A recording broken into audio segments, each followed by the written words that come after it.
Next topic add ons or extensions. എന്താണ് add ons എന്ന് പറഞ്ഞാൽ എക്സ്ട്രാ ഫീച്ചേഴ്സ് നമ്മൾ ആഡ് ചെയ്യുന്നതാണ് ആഡ്-ഓൺസ് എന്ന് പറയുന്നത്.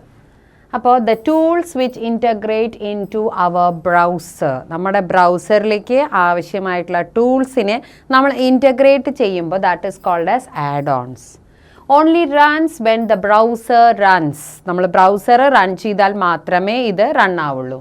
ഇനി അത് ആഡ് ചെയ്യാനുള്ള മെത്തേഡ് എക്സ്റ്റേണൽ ഇൻസ്റ്റാളർ വെച്ച് ആഡ് ചെയ്യാം, അല്ലെങ്കിൽ ബ്രൗസേഴ്സ് ആഡ് ഓൺ സർവീസ് വെച്ചിട്ട് നമുക്കിതിനെ ആഡ് ചെയ്യിക്കാം. ഇനി അത് റിമൂവ് ചെയ്യാനാണെങ്കിൽ സാധാരണ നമ്മൾ എക്സ്റ്റേണലായിട്ട് ഇൻസ്റ്റാൾ ചെയ്തതൊക്കെ റിമൂവ് ചെയ്യുക, പ്രോഗ്രാംസിൽ പോയിട്ടാണ് അൺഇൻസ്റ്റാൾ ചെയ്യുക, അതുപോലെ നമുക്ക് ചെയ്യാം. അതല്ലെങ്കിൽ ബ്രൗസേഴ്സ് ആഡ് ഓൺ മാനേജറിലൂടെ പോയിട്ട് നമുക്കതിനെ റിമൂവ് ചെയ്യാം.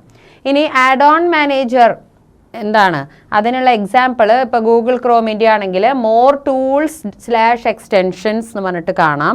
അതിൽ പോയി കഴിഞ്ഞാലാണ് നമുക്കറിയാൻ പറ്റുക ആഡ് ഓൺസ് മാനേജർ. അപ്പോൾ ഈ ആഡ് ഓൺസ് മാനേജർ എന്തിനാണ്, നമുക്ക് ഇത് റിമൂവ് ചെയ്യണമെങ്കിൽ. അതേപോലെ തന്നെ ബ്രൗസറിൻ്റെ ആഡ് ഓൺ സർവീസിൽ പോയിട്ട് ഇത് നമുക്ക് ആഡ് ചെയ്യാം. ഇത് നമുക്ക് കമ്പൽസറി ഒന്നുമല്ല, നമുക്ക് വേണമെങ്കിൽ എക്സ്ട്രാ ഫീച്ചേഴ്സ് ബ്രൗസറിലൂടെ അവൈലബിൾ ആവുന്നതിനുള്ള ഒരു ഫെസിലിറ്റിയാണ് ഇത്.